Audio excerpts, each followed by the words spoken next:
اللهم صل على سيدنا ومولانا محمد اللهم صل.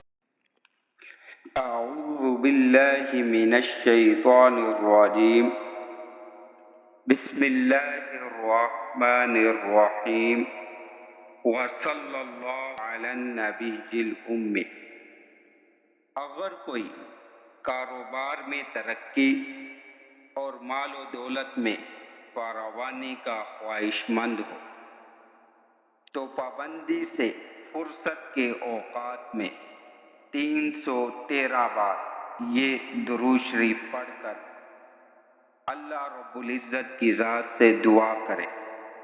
انشاءاللہ بہت جلد مالی خوشحالی نصیب ہوگی اور کاروبار میں ترقی ہوگی. وہ درود پاک یہ ہے: اللہم صلی علی محمد عبدک ورسولک وصلی علی المؤمنین والمؤمنات والمسلمین والمسلمات